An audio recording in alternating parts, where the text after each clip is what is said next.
नमस्ते दोस्तों, मेरा नाम है राज और आप देख रहे हैं मेरा यूट्यूब चैनल स्लो लर्नर। आज का वीडियो एक कंपनी एनालिसिस वीडियो है। कंपनी का नाम है शिलचर टेक्नोलॉजीज़, जिसका हम आज एनालिसिस करेंगे। अब ये एनालिसिस 4 हिस्सों में होगा। पहले हिस्से में कंपनी का बिजनेस मॉडल, फिर इसके फंडामेंटल एनालिसिस, तीसरे हिस्से में उसका टेक्निकल एनालिसिस जो कि चार्ट पे होगा, लास्ट हिस्से में इसके वैल्यूएशन देख लेंगे। अब ये सारी इन्फॉर्मेशन यूज़ करके हम ढूंढना क्या चाह रहे हैं? हम ढूंढना चाह रहे हैं क्या ये वो एक कंपनी बन सकती है जो आने वाले टाइम में अपने इन्वेस्टर के लिए एक बड़ा पैसा बना सकती है। क्या इसमें वो अपॉर्चुनिटी है, क्या इसमें वो काबिलियत है, ये सारी चीज़ें ढूंढने की कोशिश करेंगे। ठीक है, तो ये सारा हमारा पर्पस है इस कॉल का। चलिए शुरू करते हैं, सीधा चलते हैं कंपनी के वेबसाइट पे और देखते हैं कंपनी का बिजनेस मॉडल है क्या। आप जैसे ही इसकी वेबसाइट पे जाएंगे देखेंगे transformer, power and distribution transformer और इलेक्ट्रॉनिक एंड टेलीकॉम ट्रांसफार्मर। तो सिंपल भाषा में अगर कहें तो ये पावर डिस्ट्रीब्यूशन के लिए ट्रांसफार्मर बनाती है और ट्रांसफार्मर का काम है उस बिजली को, उसका करंट को चेंज करना, डिस्ट्रीब्यूट करना। इससे रिलेटेड मोटा मोटा ये काम करते हैं, दैट्स इट। इससे ज़्यादा हमें समझने की बहुत ज़्यादा ज़रूरत नहीं है। ये इनका बिजनेस है। सबसे ज़्यादा जो हमें ध्यान रखना है वो इस बात पे ध्यान रखना है, क्या कंपनी अपना सामान बेच पा रही है, क्या कंपनी प्रॉफिटेबल है, जितना बोल रही है उतना सेल कर पा रही है। तो ये सारी चीज़ें आपको ज़्यादा फोकस करनी होती है।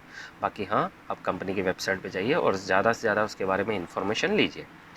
और ये जो वीडियो है, ये वीडियो का मकसद किसी भी तरह का बाय सेल रिकमेंडेशन नहीं है, जस्ट आपको एजुकेशन पर्पज़ के लिए मैं वीडियो बना रहा हूँ। तो अगर आपने ऐसा कोई भी और काम करना है बाय सेलिंग का, तो प्लीज़ आप अपने फाइनेंशियल एडवाइज़र से पूछ के करें या किसी फाइनेंशियल एक्सपर्ट्स की राय के साथ ही करें, क्योंकि शेयर बाज़ार में बहुत नुकसान हो सकता है। चलिए शुरू करते हैं आगे, सीधा कंपनी के चलते हैं, एक बारी पीपीटी पे चलते हैं और वहाँ देखते हैं। पीपीटी पे जैसा कि हमने बात करी, ये ट्रांसफार्मर कंपनी है। ट्रांसफार्मर जो पावर डिस्ट्रीब्यूशन में काम आते हैं उसको बनाते हैं, मैन्युफैक्चर करते हैं और उसको सेल करते हैं। अब पावर ट्रांसफार्मर जो हैं उनमें भी कई वैरायटीज़ हैं। एक बारी उनके वैरायटीज़ की पहले देख लेते हैं। और अब ये इनके ट्रांसफार्मर के कुछ प्रोफाइल्स हैं। इसमें पावर ट्रांसफार्मर है, डिस्ट्रीब्यूशन ट्रांसफार्मर है, इन्वर्टर ड्यू उसके बाद है इन्वर्टर ड्यूटी ट्रांसफार्मर जो कि सोलर पैनल, सोलर से चलता है। फिर है जनरेटर ट्रांसफार्मर, विंड। और इसके बाद है हाइड्रो ट्रांसफार्मर। फिर उसके बाद है फर्नेस ट्रांसफार्मर। तो ये इनके नीचे केवी किलोवाट लिखा हुआ है, कितने कितने पे काम करते हैं। आप इसका स्क्रीनशॉट लीजिए और अपनी रिसर्च कीजिए और थोड़ा और इसके बारे में अपनी इन्फॉर्मेशन बढ़ाइए। ये सब होने के बाद अब इसका एक बारी हम जो डेटास देख लेते हैं जो जो कंपनी ने प्रोवाइड करा है। Q4 में इनके एबिटा मार्जिन बढ़े हैं, पैट बढ़ा है, रेवेन्यू बढ़ा है। पैट के जो मार्जिन्स है परसेंटेज में वो भी बताए गए। बैलेंस शीट में जो है अपना डेट फ्री है आज की डेट में। 15+ कंट्री में इनका बिजनेस चल रहा है और 17 इनके जो फ्लैगशिप्स हैं, फ्लैगशिप जो इनके फैसिलिटीज़ हैं, जो ये प्रोडक्शन कर रहे हैं वो भी इनके पास है। प्रोडक्शन कैपेसिटी इनके पास 7500 मेगावाट एम्पेयर की कैपेसिटी का इनके पास जो इनकी प्रोडक्शन कैपेसिटी है। इनकी फैसिलिटी में बताया कि 450 से ज़्यादा इनके पास एम्प्लॉयज़ हैं, 7500 मेगावाट एम्पेयर की इनकी कैपेसिटी है। और इनका जो और 17 एकड़ इनके पास लैंड अवेलेबल है जो कि इनके फ्यूचर एक्सपेंशन में काम आएगा। अब इन्होंने यहाँ पे कुछ शेयर करा है, देखिए 3 प्रोडक्ट शॉप्स हैं, duty free, dust free environment के लिए है, state of art testing laboratory है इनके पास, डेडिकेटेड विंड शॉप है इनके पास, ऑटोमेटिक फॉयल वाइंडिंग टेक्नोलॉजी वाली मशीन है इनके पास, वेयर हाउसेज है। तो आप इसको पढ़िए और अपनी नॉलेज को और बढ़ाइए साथ में। इसके बाद क्वालिटी एश्योरेंस के लिए इनके पास कुछ सर्टिफिकेट्स हैं, इनके पास मशीन्स है, टेस्टिंग लैब है, ऑटोमेटिक हाई वोल्टेज टेस्टर है, इन हाउस इम्पल्स जनरेटर है। तो काफ़ी अच्छा दिख रहा है इनका, यानी कि कंप्लीट सॉल्यूशन प्रोवाइड करते हैं, घर पे ही बनाते हैं, घर पे मैन्युफैक्चर करके उसको टेस्टिंग भी खुद ही कर लेते हैं ये, तो जो कि एक अच्छा साइन है। कैपेसिटी एक्सपेंशन में इन्होंने फिर से बताया 4000 मेगावाट एम्पेयर का इनके पास कैपेसिटी था, जो कि 7500 मेगावाट एम्पेयर तक का ये लेके जा चुके हैं। कैपेसिटी एक्सपेंशन जो पहले 100% पहुंच गया था, दोबारा से एक्सपेंशन करने के बाद 77% उसको यूज़ कर पा रहे हैं। ये इनकी फैक्ट्री है और फैक्ट्री का पिक्चर आप देखिए, काफ़ी बड़ी है फैक्ट्री है। और यहाँ पे सोलर के पैनल भी लगे हैं, हालांकि वो जो इनका सोलर का ट्रांसफार्मर है वहाँ पे भी इस्तेमाल होता है इनका। अब इनके जो ट्रांसफार्मर हैं उनकी एप्लीकेशन वो इस्तेमाल कहाँ कहाँ होते हैं? प्राइवेट सेक्टर में सोलर एनर्जी के लिए, wind energy, hydro energy, cement में सेक्टर में, शुगर के sector, steel, hydrocarbon, large scale EPC players हैं जो oil and gas private sector जो कॉरपोरेट में, तो यहाँ पे इनके ट्रांसफार्मर का जो एप्लीकेशन है वहाँ पे इस्तेमाल होते हैं वो। ग्लोबल फुटप्रिंट बताया इन्होंने, अमेरिका में अवेलेबल है, यूरोप में, मिडल ईस्ट में, अफ्रीका में और एशिया में भी अवेलेबल है। मेरे लिए सबसे इंटरेस्टिंग पेज ये वाला है जहाँ पे इन्होंने पिछले 5 साल का ROE का डायरेक्शन बताया। ROE अप ट्रेंड में है जो कि अच्छा साइन है। लास्ट ईयर से अगर इस साल का देखा जाए 44% से कम होके थोड़ा सा वो 42% पे है, जो कि बिल्कुल हल्का सा चेंज है, लेकिन उसका ओवरऑल डायरेक्शन अभी पॉजिटिव है, बुलिश है। ROC वो भी बुलिश है, जो कि बहुत इंपॉर्टेंट है और मैटर करता है कि कंपनी किस डायरेक्शन में जा रही है। यहाँ पे पब्लिक होल्डिंग, प्रमोटर होल्डिंग के बारे में बात की गई है।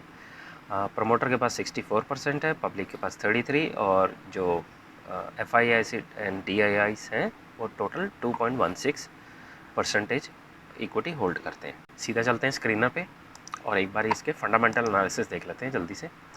कंपनी आज की डेट में 5,000 करोड़ के मार्केट कैप पे अवेलेबल है। स्मॉल कैप से मिड कैप की तरफ जाती हुई दिख रही है।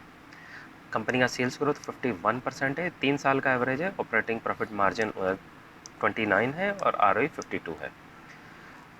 इसमें पैग रेशो 0.23 है, क्योंकि कंपनी का सेल्स ग्रोथ बहुत फास्ट है, जिसकी वजह से पैग ग्रोथ आपको काफ़ी रीज़नेबल और चीप दिख रहा है। लेकिन जब आप यहाँ पे देखें प्राइस टू बुक वो 14 है, तो बहुत ही महंगी कंपनी है, लेकिन सेल्स ग्रोथ बहुत अच्छी है। चार्ट का ट्रेंड 1 साल का मुझे देखने में कंसोलिडेट कर रहा है, डाउन ट्रेंड लग रहा है, वीक लग रहा है, लेकिन वॉल्यूम आ रहे हैं, तो ओवरऑल चार्ट पैटर्न वीक है। क्वार्टर ऑन क्वार्टर बेसिस पे देखिए नंबर इनके बेहतरीन है। 100 करोड़, 120, 105, 107, 130, 154, उसके बाद 232 करोड़। लगातार कंपनी प्रॉफिट कमा रही है। 26 करोड़ से बढ़ के इनका प्रॉफिट 55 करोड़ हो गया। अदर इनकम सिर्फ 5 करोड़ है और ऑपरेटिंग प्रॉफिट मार्जिन 31 के हैं। ईयर ऑन ईयर बेसिस में अगर देखें 118, 180, 280, 400 और 625 करोड़। सेल्स ग्रोथ के कंपैरिजन में प्रॉफिट की ग्रोथ बहुत ज़्यादा है। आप देखिए ये एक अच्छा 57 करोड़ से बढ़ के 325 करोड़ है और डेट ज़ीरो है इनका। शेयर होल्डिंग पैटर्न 65% था, जो कि कम हो गया 64% हो गया। FIIs DIIs बहुत कम है और आम पब्लिक की जो होल्डिंग है 31% से बढ़ के 33% हो चुकी है।